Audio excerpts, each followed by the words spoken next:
안녕하세요. 아포입니다. 오늘은 예고해드린 바와 같이 서울시 부동산 가격 폭등의 원인, 그리고 그 원인보다는 좀 더 근원적인 부분으로 접근해서 여러분들께 설명을 드릴 겁니다. 오늘 방송을 여러분들께서 듣고 나신다면은, 서울의 부동산이 어디서부터 어긋나기 시작했고, 이 어긋난 부분 때문에 지금 이러한 나비 효과가 발생되었다는 것을 여러분들께서 명쾌하게 아실 수가 있으실 거예요. 그리고 이 내용을 알고 난다면은 여러분들께서 부동산을 갖다가 어떤 관점에서 바라봐야 할지까지도 오늘 여러분들이 방송을 통해서 많이 느끼실 수 있을 거라고 자부해 봅니다. 자, 오늘 방송 기대해 주셔도 되고요. 더불어서 오늘 크리스마스 이브 아포유가 여러분들께 보내드리는 크리스마스 선물이라고 생각해 주시면 좋을 것 같습니다. 자, 지금 현재 박원순 서울시장이 상당히 당황스러운 주장을 하고 나섰어요. 지금 현재 보유세를 갖다가 지금 현행의 한 3배 수준까지 올려야 한다.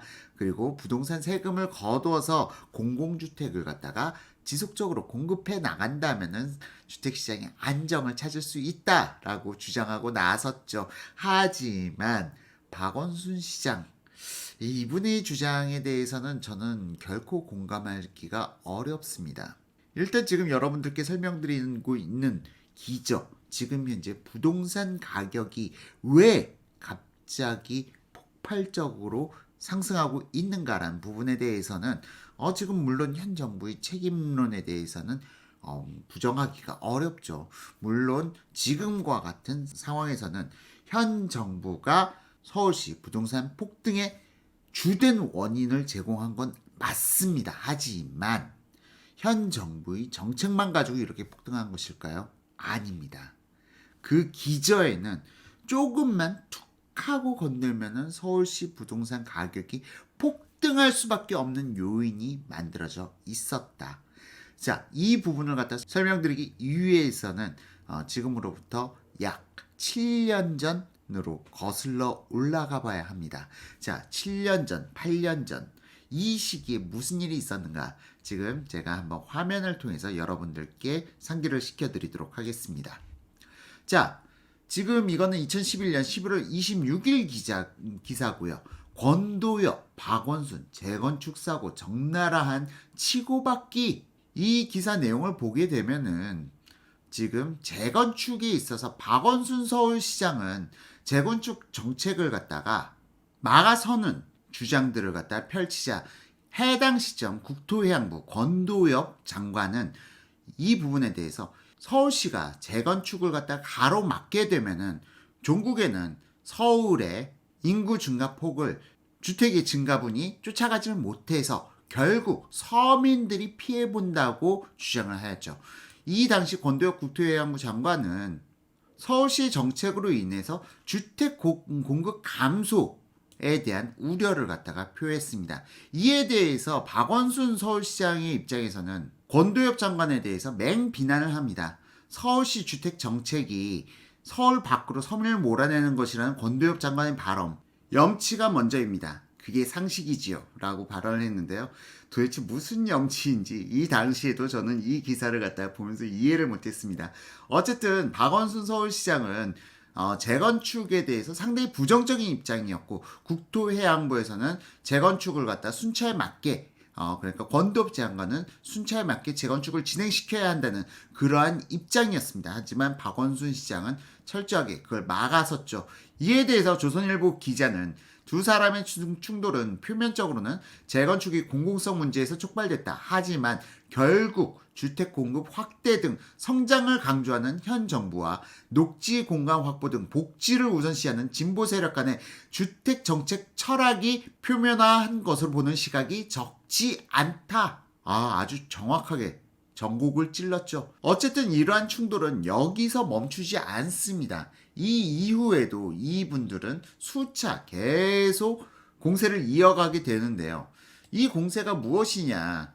결국 박원순 서울시장은 서울의 기존의 뉴타운들을 갖다가 해제하기 이릅니다. 뉴타운 해제만이 아니라 재개발, 재건축 구역, 약 610여 군데를 갖다가 해제 절차를 밟게 되는데요. 이 시점 권도엽 장관은 시장 위축을 우려하면서 앞으로 향후에 지금 현재 주택의 재건축이 순조롭게 이루어지지 못한다면은 향후에 전세가 상승 그리고 주택 수급 불균형에 따른 주택 가격 폭등 등을 갖다가 우려하면서 서울시에다가 이러한 내용을 담아 공문을 발송하게 됩니다. 그리고 서울시에서는 아니다. 재개발 뉴타운 지역들을 갖다 해제함으로 인해서 해당 지역에 아파트가 아니라 다세대 주택을 지어서 충분히 주택의 증가분이 인구 증가분을 갖다가 따라잡을 수 있다. 그래서 주택 공급 안정될 것이다 라고 주장했죠. 지금 말씀드린 내용 밑으로 쭉 내려가 보면은 여기 내용이 나옵니다. 국토부는 서울에서 해마다 6, 7만 가구의 신규 주택 수요가 생기는 것으로 파악하고 있다. 이 가운데 절반가량이 재건축 재개발을 통하여 공급하는 아파트이기에 재건축 재개발이 지나치게 규제하면 2, 3년 뒤 주택 공급 물량이 줄어들어 심각한 문제를 불러일으킬 수 있다는 것이 국토부의 판단이다. 지금 이 기사가 쓰여진 게 바로 2012년입니다. 2012년 국토부의 예측이 정확하게 맞아떨어졌죠. 2014년 서울의 전세가 폭등 어땠나요? 2015년 서울의 전세가 폭등 어땠나요? 2016년 서울의 전세가 폭등은요. 자, 이 부분을 국토부에서는 이미 예측하고 있었는데 박원순 서울시장은 이 당시 서울의 610여 곳의 뉴타운 재정비 사업 구역을 갖다가 취소시키기에 이릅니다. 610여 곳, 그냥 어림 남짓 한 구역당 1000가구라고 가정했을 때 61만 가구의 신규 아파트가 들어설 수 있는 것을 박원순 시장이 무너뜨린 것이죠. 어쨌든 이 부분에 대해서는 부정할 수 없는 팩트예요. 서울의 박원순 시장이 취임하고 나서 뉴타운과 재정비 구역들을 갖다가 해제함으로 인해서 61만 가구, 약 61만 가구의 아파트, 그러니까 주택, 단독주택 혹은 다가구 주택, 연립주택 이러한 주택들이 아파트로 바뀔 수가 있는 기회를 갖다가 박원순 시장이 전부 다 날려버린 겁니다. 그리고 이 재개발 구역, 뉴타운 지역에 있는 단독주택, 다가구 주택을 갖다가 철거하고 여기에 다세대 주택을 갖다가 짓게 된 것이죠. 이게 바로 통계상으로도 명확하게 나타납니다. 여러분들께서 이 통계를 보시면은 보다 지금 제가 말로 설명드릴 걸 명쾌하게 이해하실 수가 있을 겁니다. 자, 지금 여러분들께서 보시는 이 통계표는 국가통계 포털 코시스에서 가져왔고요. 통계청 자료죠. 통계청 자료를 통해서 여러분들께 보여드리는 거고, 지금 보시게 되면은 이거는 각 행정구역별 주택 유형입니다. 주택 유형 분포도라고 보시면 되고요. 지금 서울의 아파트 주택 분포 2018년 기준으로 해서 아파트 분포를 갖다 보게 되면은 42.2%가 아파트에 거주하고 있습니다. 근데 서울의 아파트 비율을 갖다가 다른 지역들과 비교하게 되면요, 전국 기준보다는 무려 7%가 낮고요. 부산, 대구, 인천, 광주, 대전, 울산 광역시들 중에서 아파트 비율이 가장 낮다는 게 여러분들께서 명확하게 보실 수가 있으실 거예요. 자, 광역시를 제외한다 치더라도 서울보다 아파트 비율이 낮은 곳은 불과 전남과 경북 그리고 제주 이렇게 3개 도밖에 없는 실정입니다. 그리고 서울에서 두 번째로 비율이 높은 것은 단독주택엔 다가구 주택이 포함이 돼 있어요. 단독주택과 다가구 주택 비율이 높고요. 세 번째로 다세대 주택 비율이 높게 나타납니다. 자, 그런데 이 부분에서 봤을 때 2012년 해당 시점에 서울의 주택 유형은 어떻게 될까요? 2012년 지금 현재는 방금 전에 2018년을 보여드렸고요. 2012년 서울의 주택 유형을 보게 되면은 단독주택의 비율이 38.1%였던 게 지금 2018년 28.7%로 줄었고요. 대신 아파트는 2%밖에 늘지 않았는데 그럼 무엇이 늘었느냐? 바로 다세대 주택이 2012년에 12.4%에 불과하던 것이 2018년에 17.8%로 늘어났죠. 바로 박원순 시장이 아파트 재개발, 재건축을 막고 박원순 서울시장이 다세대 주택의 공급을 갖다가 육성하고 아파트의 공급을 갖다 막았기 때문에 나타난 현상입니다. 자, 그런데 이 결과에 따라서 지금 현재 서울의 시장은 어떻게 됐습니까? 다세대 주택은 결코 상승하지 않죠. 왜? 과잉 공급이 되고 있으니까. 사람들이 원하는 것은 아파트인데 아파트의 공급을 갖다 꽁꽁 틀어막은 게 바로 박원순 시장의 정책으로 인해서 나타난 현상이라는 겁니다. 그 결과 서울은 광역시 도 중에서 네 번째로 아파트 비율이 낮은 곳이 되어버렸고요. 그리고 다세대 주택 비율은 인천 다음으로 두 번째로 높은 지역이 되어버렸어요. 이것이 바로 박원순의 주택 정책으로 인해서 나타나는 현상입니다. 하지만 여러분들께서도 아시다시피 지금 현재 수요는 어느 쪽으로 몰리고 있죠? 수요는 분명 아파트 쪽으로 몰리고 있다고요. 사람들은 다세대 주택에 거주하기보다는 아파트를 선호하고 있는데 아파트의 공급은 맞고 다세대의 공급을 갖다 늘려버리니 다세대 주택 가격은 서울의 다세대 주택 가격은 맥을 갖다 못 추고 가격은 계속 하락해 가는데 아파트는 가격이 폭등하고 있는 그러한 현상을 갖다가 나타내고 있는 것이 바로 주택 정책에 대해서 문외한 아무것도 모르는 사람이 주택정책을 마음대로 자기 구매에 따라서 정치적 목적에 따라서 주택정책을 수립하다 보니 나타난 결과입니다. 자, 이것은요 상당히 좀 더 여러분들께서 깊이 한 발짝 더 깊이 나가시면은 참 가슴 아픈 현실에 직면하게 되는데 이것은 무엇이냐? 박원순 서울시장이 주택정책에 대해서 몰라서 그런 게 아닙니다. 바로 정치적 이해 타산이 주택 정책과 관련이 있기 때문인데요. 그건 또 무슨 얘기냐?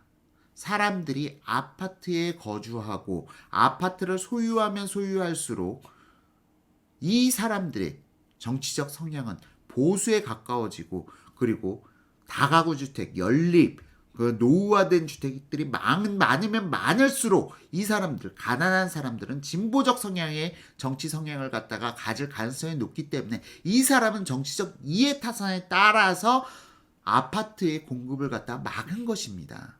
그리고 지금 현재 서울시장을 갖다가 참 오랫동안 하고 계시죠. 이분의 전략이 상당히 훌륭했다. 정치적 전략은. 다만 서울에서 아파트에 거주하고 싶어하는 사람들은 그리고 서울의 아파트를 미처 구매하지 못한 사람들에게는 어마어마한 상실감을 갖다가 주게 된 거죠. 왜? 사람들은 아파트를 갖다 원하는데 박원순 서울시장은 서울의 아파트 공급을 갖다가 상당히 제한하고 있었으니까요. 그리고 다시 말씀드리지만 서울에 약 61만 가구의 아파트가 공급될 수 있는 기회를 무산시킨 그러한 시장이 바로 박원순 서울시장입니다.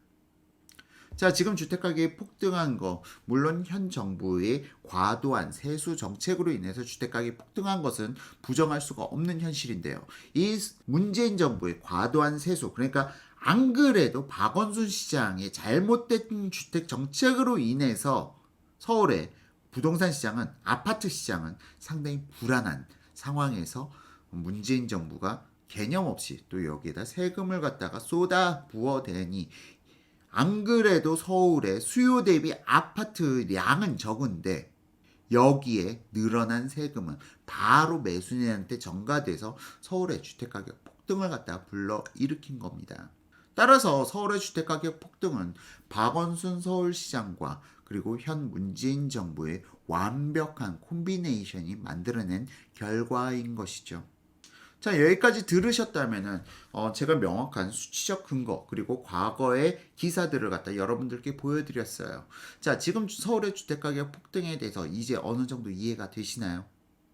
정말 많은 서울 시민들 그리고 서울 시민들의 복지와 행복보다는 자기 자신의 정치적 이해의 목적에 따라서 주택 정책을 꾸려간 서울시장 그리고 이러한 서울시의 아파트 시장에 대한 배경에 대해서는 전혀 고려하지 않고 무조건 세금으로 주택 서울의 아파트 가격을 때려잡겠다는 저 무능한 문재인 정부의 부동산 정책, 이것들이 지금 현재 서울의 주거 환경을 열악하게 만들고 있고요.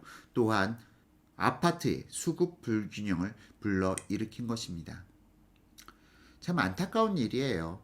이 정책이라는 게 국민을 위한 게 아니라 자기 자신들의 권력 유지의 수단으로 무언가 정책을 만들어가고 있는 지금의 현 정부와 진보 세력들. 어느샌가 진실을 갖다 바라보기보다는 이 진실이 아닌 뭔가 왜곡된, 그러니까 그들의 정치 권력의 구미에 맞는 이러한 호도된 잘못된 내용들이 진실을 덮어가는 세상. 지금 이대로 여러분은 괜찮으십니까? 앞으로 여러분들은 계속 누군가에게 이용을 당하시겠습니까? 지금이라도 잘못된 비뚤어진 정책들 바로잡아가야지 않을까요? 자, 이상으로 오늘 영상 마치고요. 다음에 좀 더 깊이 있는 부동산 이야기 이어가도록 하겠습니다. 자, 지금까지 시청해주신 분들께 감사드리며 다음에 또 좋은 영상으로 여러분들을 찾아뵙겠습니다. 감사합니다.